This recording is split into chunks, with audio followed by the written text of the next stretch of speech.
Good morning, everyone. We have the very unfortunate day and fortunate time to be talking about those elves. Those darn elves. So, anyway, today is the illustrious, I might say, Eldari. I've never been a fan of the Eldar. It's half meme, half truth. It's kind of the children of Asaryan. Yes, it's half meme because really, like you play whatever the hell you want. I really don't care. And the Eldar do have some pretty interesting vibes to them. Bit of a feudal kind of Japanese thing going on with them, with like the temples and things, and also like 5,000 other cultures mixed in because that's just how Warhammer factions are. But fighting Eldar has always been rather infuriating throughout the years. They were the army I fought the most back in 7th and 8th, when in 7th they gave Wraith Knights monstrous creature, and I wasn't very good at the game, and I didn't know how to deal with that, and I just got slaughtered. And then in 8th, when Alaytok Eldar flyers were -2 to hit at all times, or most times, and sometimes -3 to hit, and I played guard. So I was almost always hitting insane flyers on 6s or not. And so Eldar as an army have always been an army that it's really hard to balance properly because they're very squishy, but they hit like freight trains and they have to move, shoot, move, right? The way the Eldar beat you is that they don't get shot back. Not that they can take your shots, minus things like Wraith Guard and stuff, of course. So yeah, they're strike and fade, strike and dodge. They're fast, nimble, and hit like just absolute trucks. So they've always been a one that's a little bit tough to balance, in my opinion. So we'll see how it turns out here. I thought, for all it's worth, despite some issues, I actually thought 9th edition Eldar was not too bad. They mixed a nice blend of psychic and everything else. Unlike those upstart humans. Oh yeah, that's right. Also, I don't like elves because they're snooty assholes, which is like most things in Warhammer. But they're a different kind of snooty. Those upstart humans who have petty concerns have set the galaxy aflame. The Aeldari have already seen the ruin that chaos can cause before mankind had thought to hit one stone with another. This ancient race exists on the brink of extinction, but make no mistake, their elegant weaponry and finely tuned psychic ability to manipulate fate make them a lethal force to tangle with. Manipulate fate. Sounds like we're keeping fate dice. All right, faction rules. Yeah, there it is. Strands of Fate, the better miracle dice. In certain ways, that is. All right. If your army is Aeldari, at the start of the battle, make a Strands of Fate roll by rolling 12d6 at the start of the battle. If you wish, you can then re-roll all of these dice, but if you do, roll one less d6. You can continue, re-roll all of these dice, not any or all. You can continue re-rolling all of the dice in this manner, losing one less d6 each time you do until you are satisfied with the results rolled, or until you only have a single d6 remaining. That's such a funny concept. When you are satisfied with the results rolled, those remaining dice become your fate dice for the battle. These results cannot be changed or re-rolled further unless a rule specifically states otherwise. Keep your fate dice to one side. This is your pool. Before making a dice roll for a model or unit with your army with the Strands of Fate ability, if you have one or more dice in your Fate dice pool, you can use one of those Fate dice. To do so, select one of those Fate dice to substitute that dice roll. The dice that is being substituted is not rolled. Instead, the value of the selected Fate dice is used as if it had been rolled. This counts as unmodified dice. Each Fate dice can only be used in this way once. After using a Fate dice, remove it from your pool. You can use fate dice for any of the following rolls: advance, hit, battle shock, saving throw, charge, wound, damage. You can use one of those fate dice. Okay, so you can't do 2 for a charge roll. Okay, real quick, I'm going to go to Sisters and pull up Acts of Faith because these are very similar. But also not. So, okay. Sisters, Acts of Faith. All right. If you have one or more dice, numerical dice will you can provide to faith. It does select one of the dice numerical dice, dual to the dice roll. If a roll involves more than one dice, only a single dice can be substituted. Okay, if a roll is more than one die. Okay. And then so this doesn't say that. It does say to do so, select one of those fate dice to substitute for that roll. It says select one, but it's that roll. Instead, this value is unmodified. I can't tell. I think I'm maybe missing something here. But I might need help on this one, viewers.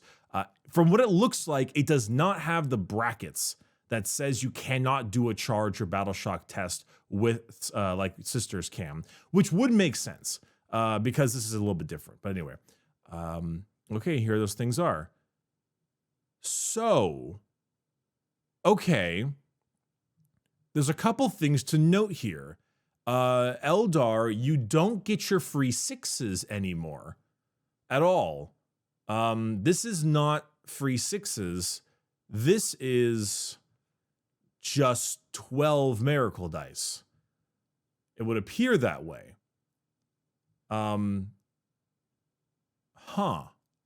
Okay. Unmodified, cannot be changed or reroll further unless you specifically states otherwise. Keep your fate dice to one side. So the way fate dice work now is you roll, I think, 6d6 or a certain amount at the beginning of each battle round. And what your dice you rolled is actually the type of roll. For example, yeah, here it is. If you rolled, say, a 1, that gets to be an advanced roll. This is a charge, a select, et cetera, but it counts as a 6. So if I rolled, number of dice, oh, here we go, 4 dice retained. But you roll d6 and you retain 4. And if I say retained 4 4s, then I get 4 hit rolls that are a 6. So they're mainly for 6s and the like. This appears to be that's Sisters. Classic miracle dice style, where the dice you roll are the dice you keep, but you roll 12 at the start of the battle, and you can choose whether you like your roll or not. And if you don't like your roll, you can re-roll it again, but you chunk one off. So if you roll like tons of 1s. So basically what you're doing is you're hoping for a bunch of 6s and 5s and 4s, basically, and you want to get a really good 12 dice roll. And if you don't, you can re-roll it, but you lose one every time, which is interesting because there's a couple things that I'd like to note here. So I'm looking at Sisters, right? Sisters get 10 dice throughout the game in terms of turn. Once per turn, 2 turns, 5 battle rounds, the usual. And then every time a model dies. And then lots of other stuff. So it looks like Sisters will actually generate miracle dice like that super fast, but you're restricted to using 1 per unit per phase. And you can't use 2 for a charge or battle shock. This one is you get all of them at the start of the battle, which is really Eldar, I won't lie. That's got a great fluff feeling to it because you are literally gazing into the future pre-battle, which is very Eldar. Like, it's extremely Eldar. But there seems to be no restriction on when you can use it, because it looks like you can use them all in one turn if you truly wanted to. And it doesn't seem like there's a restriction on the double roll. Now that second one, I might be wrong about. I might need to double check on that one. But it seems like there's no restriction. Remove it from your fate dice pool. Roll all remaining dice, if any. Yeah, I don't see any once per battle round or once per phase. Dice roll for your army, your unit's turns of phase. If you have 1 or more, you can use it to do so, subject to that dice roll. Yeah. So you get 12 automatic dice immediately, and you can use it whenever you want. So you're basically trading, you're trading your 6, or you're trading your ability to, generate a ton that Sisters get with the ability to do it as much as you'd like. And also by knowing exactly what you get at the start of the battle. It's not different enough than Miracle Dice than I would like, but that could be changed with various abilities in the game. There are psychic powers, well, sort of kind of now. There are characters, there are all kinds of stuff that might make adjustments. I actually find this to be really fluffy because it's, the Eldar gaze into the future, and they did it pre-battle, and they have their strands of fate, and I like that it feels very fun that you roll your 12 and you can be like, the fates have truly been good to me today, as you roll like 6 6s, 3 5s, and 2 4s, or whatever the number is. And that's kind of fun, and there's no stopping it. So if you want to have some Eldar shittery, you can really just pile it on at a certain point. Interesting. All right, I'm a little iffy, only because it doesn't feel like it's super different than Miracle Dice, and I like when things are a little bit different. But I think that maybe things might change more with enhancements, characters, and ability data sheets later on. So we'll see. We'll definitely see. Okay, let's see. Army generates a pool of dice and substitute for your natural dice rolls each battle round. You can re-roll to fish for more fortuitous results. Each attempt to glean a better outcome reduces the pool. That's what I was thinking. It makes this mastery. Oh yeah. Here we go. Wait, hold on.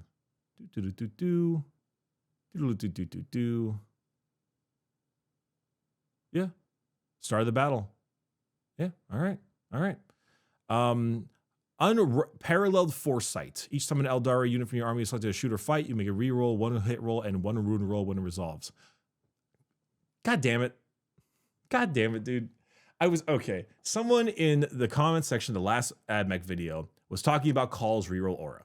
And he was like, that reroll aura is reroll 1s to hit for all Mechanicus units. That includes non-core and stuff, anything, vehicles. And they were talking about how 10th looks like it's going to have more rerolls than 9th. And I said, that seems a little bit silly. More rerolls than 9th seems kind of ridiculous. Abaddon might have an aura of rerolls, but he can't give out full rerolls to hit and wound, has lost his reroll 1 naturally plus 1 to charge, and it's one of 3 things he can pick. He doesn't get to do it all the time. Call is one of 3 things they can pick. And most rerolls now that we've seen are very much limited to data sheet specific stuff. It's reroll 1s to wound in melee with legionaries, but you get full if you're on an objective. Same thing with gene stealers and stuff like that. So it seems like while there still are rerolls out and about, they're a lot more contained and concise on specific data sheets, and giving you more option than just Call's moving castle. I also specifically said the exact words, you don't really see a whole lot of reroll 1 hit, 1 wound for these types of people. And I'm eating my words so fast. In fairness, I can see how it can be an Eldar thing. Eldar are doing foresight, and using the ability to reroll a hit and a wound roll is certainly a foresight thing. I kind of get that a lot.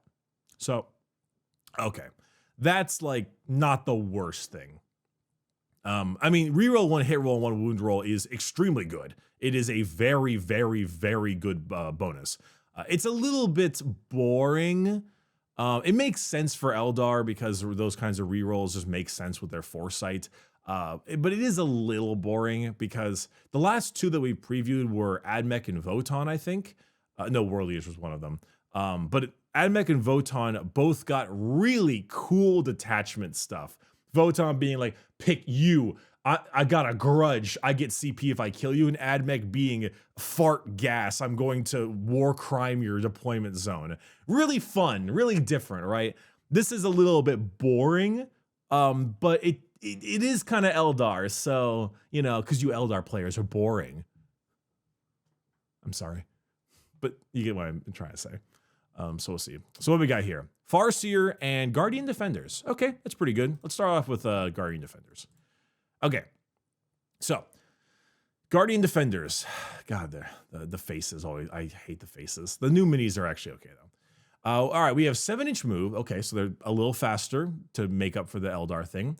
3-up toughness, 4-up save. Wow, tougher than the Mechanicus boys.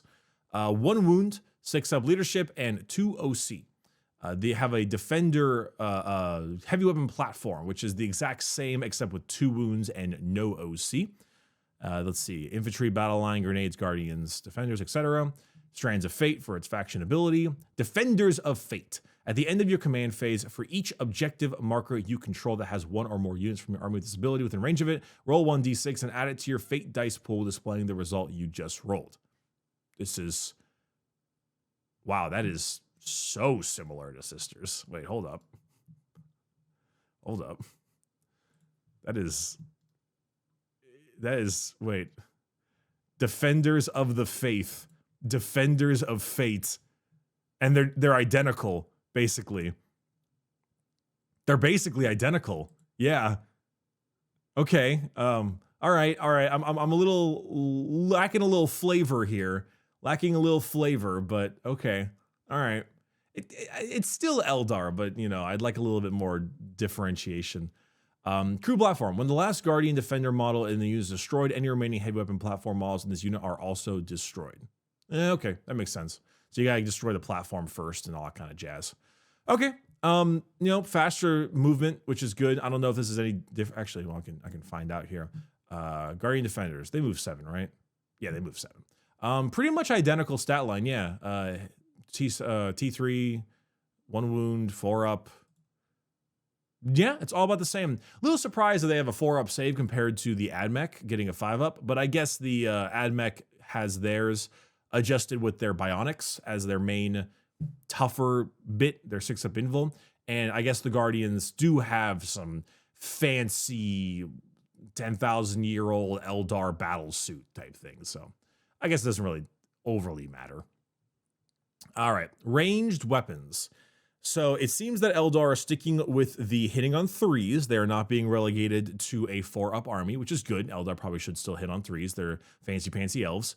Their close combat weapon is hitting 1 attack on 3s, and 1 attack is the same as before. Okay, just fist with the fists.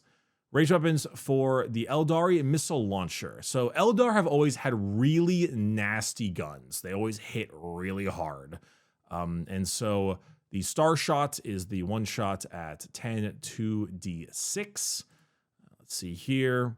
This is 8 2d6, and it was heavy. It was heavy, and this is not heavy, but it hasn't been given its minus to ballistic skill. So in reality, it's actually better. Huh? Interesting. It's got basically +1 ballistic skill, so to speak. Wait.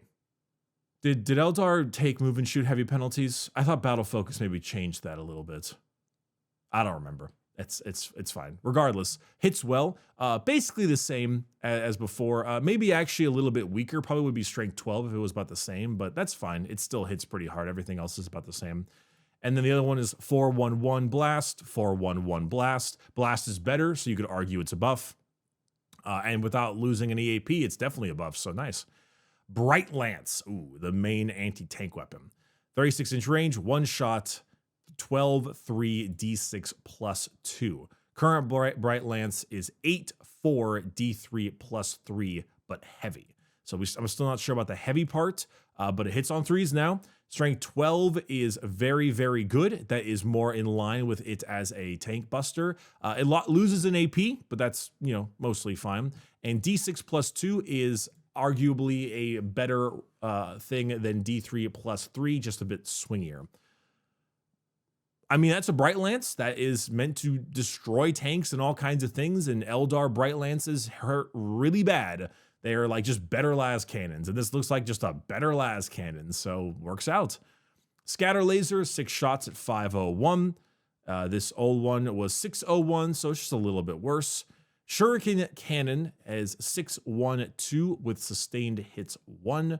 Shuriken Cannon is 612 with Shuriken Rule. It would appear that the Shuriken Rule is gone, but it has picked up sustained hits for extra attacks. That's pretty good. Shuriken Catapult is 4/1/1, 2 shots assault. That is identical, it would appear. Yep. And then Star Cannon, 2 shots at 8/3/2, and 7/3/2 here, and heavy as well. And so it's actually gotten a little bit worse because 7 is the new 9. Now it's 8, but really not that bad. Eldar guns here have basically not changed. The Eldar guns are nearly the exact same, with just a little bit of a nerf to the tank busting power of certain Eldar guns. But, you know, I never truly felt like the Eldar guns, the profiles themselves, were the problem.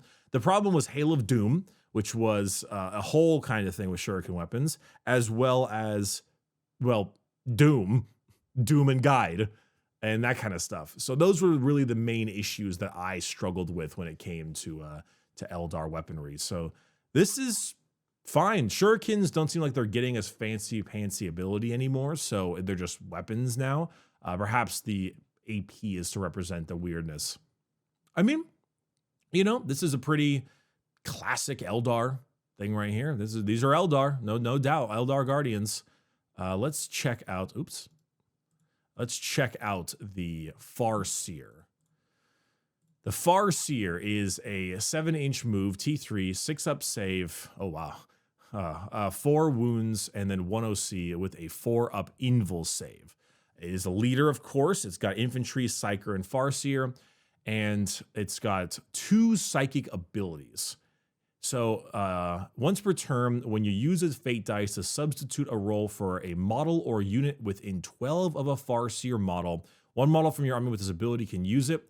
If it does, the result of the fate dice is first changed to a 6. Okay, there we go. There's the Eldar flavor shenanigans. All right, I was waiting for that. So it's a once per turn thing. Which actually once per turn, so it could be used in your opponent's turn as well. So substitute a roll or unit within 12 inches of a Farseer model. It's actually a pretty big range. It not only affects the unit it's in, but 12 inches around its unit. I guess it would make sense. It is a Farseer. And then Fortune Psychic. In your command phase, you can roll 1d6 on a 2-up, select 1 friendly Aeldari unit within 12 inches of the Psyker until the start of your next command phase. Each time an attack targets that unit, subtract 1 from the wound roll. Fascinating. Interesting. Okay, there's some interesting things to note with that. It is a psychic ability, and it's also a friendly Aeldari unit.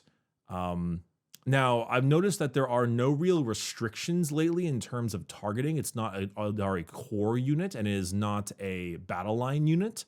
So it is just an Aeldari unit. So this -1 to wound roll, it can be utilized on the Avatar of Cain, perhaps, who will probably be quite tough now, or maybe a vehicle, or Wraith Knights or Wraith Guard.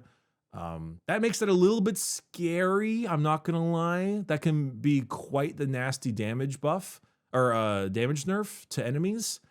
I would say that maybe giving it to regular Guardians and the like is, you know, probably the original intention. T3 makes it easy to wound them, so now it's less easy to wound them. But my first thought is, ooh, that would probably go on the Avatar of Cain, and then we would have real problems, because a -1 to wound Avatar of Cain would hurt.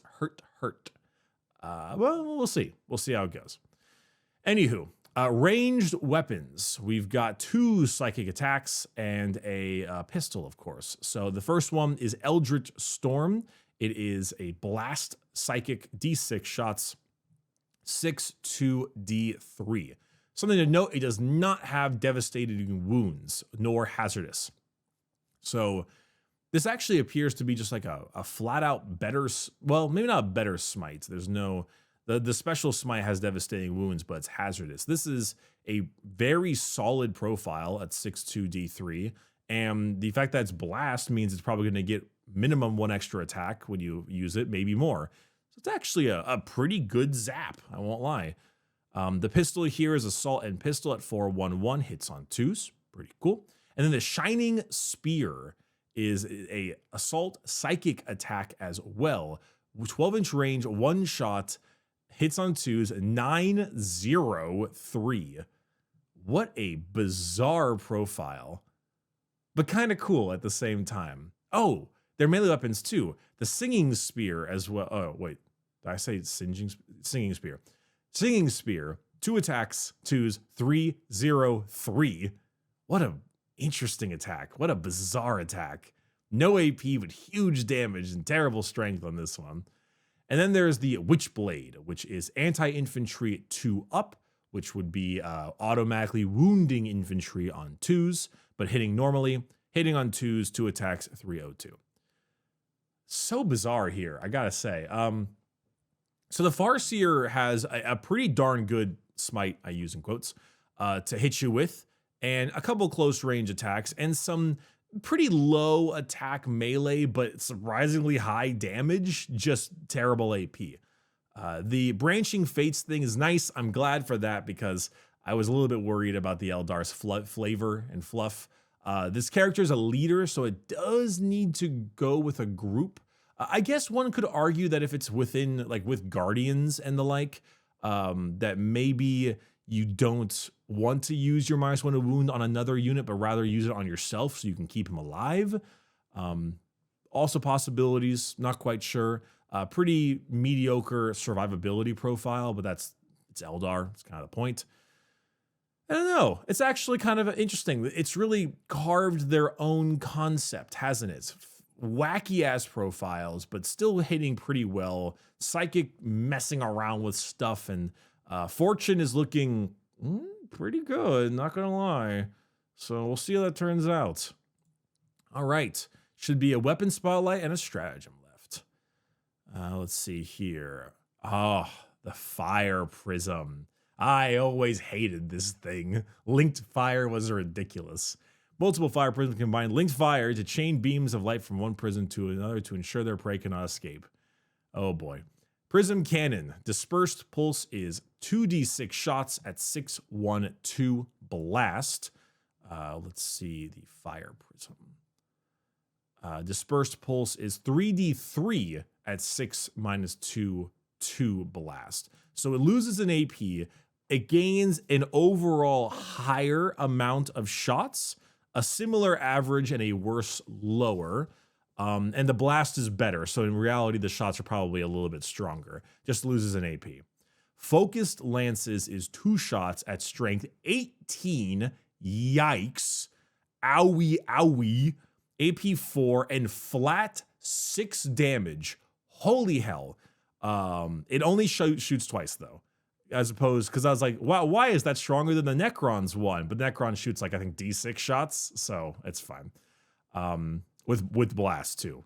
And it has linked fire. When selecting targets for this weapon, you can measure range and determine visibility from another friendly fire prism model that is visible to the bearer. Okay, I mean, this hurts like hell. Like, 3d3 damage is the other version, which this is about the same average, roughly the same average. So that's pretty good. The AP is actually worse, so that vehicles that have a 2-up can actually get a save. And the strength is about the same. Strength 14 would wound 7s on 2s. Now that's 18 and 7 is the new 9. Or 9 is the new 7. It's about the same. Okay. Interesting. I don't know if linked fire will therefore be a universal special rule to be utilized on other models and units, because it is here as a universal special rule. But of course, it's saying fire prism. I'm assuming that will be tweaked depending on what the model is. Though I can't really think of other linked fire things that go in my mind right now. Maybe just some other wacky builds and stuff. I'm not quite sure. Maybe Tau. Tau makes sense. Okay. Yeah, I mean, that's going to hit really goddamn hard, but this is the Fire Prism. This is their dedicated, giant, painful gun of death. And so if something is going to hurt really bad, it's going to be this one. So it makes sense. All right, Stratagem Spotlight. Fire and Fade. I was wondering if this would stick around. 2 CP, end of your shooting phase, 1 Eldar unit from your army. Your unit can make a normal move. It cannot embark within a transport. You cannot select an aircraft unit or units within engagement range of 1 or more enemy units until the end of the turn. The unit that you selected is not eligible to declare a charge.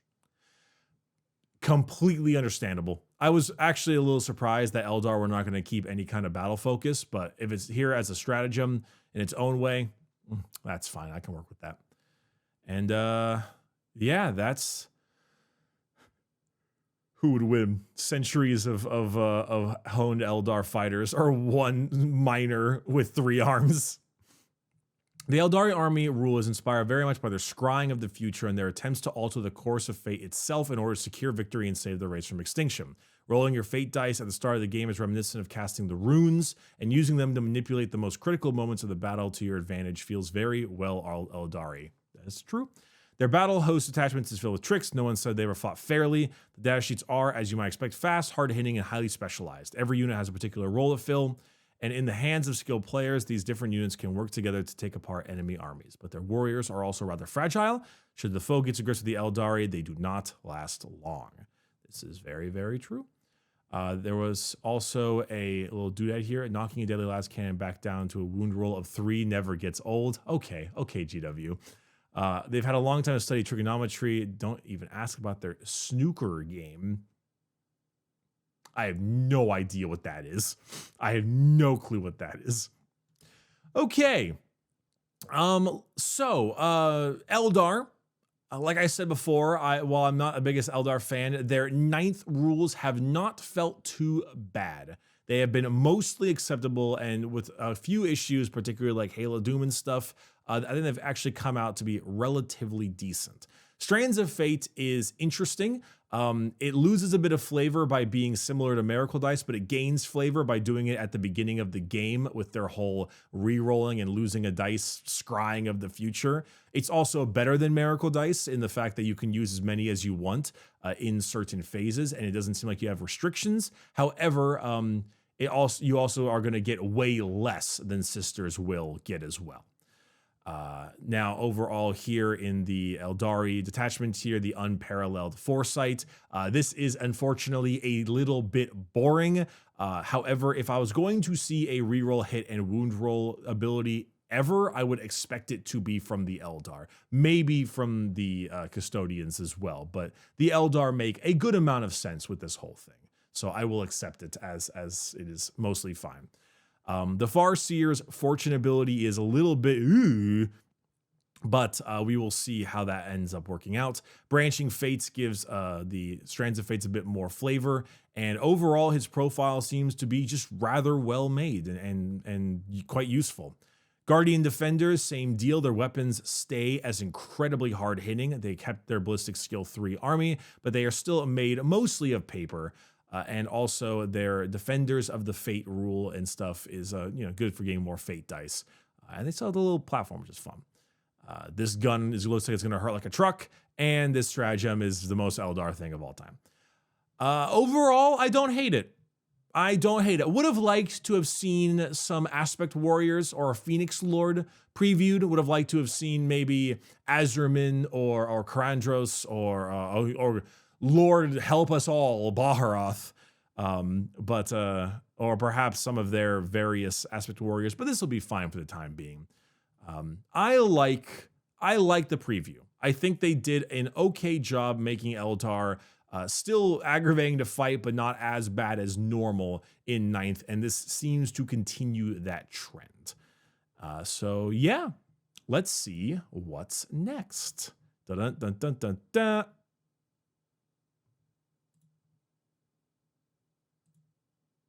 God damn it. Kind of like go to this and then click this and then maybe that'll work. Games Workshop, my guy. Games Workshop. Well, I guess it'll be a mystery until 5 minutes when they update this article after I've already done filming, and then I look like a fool.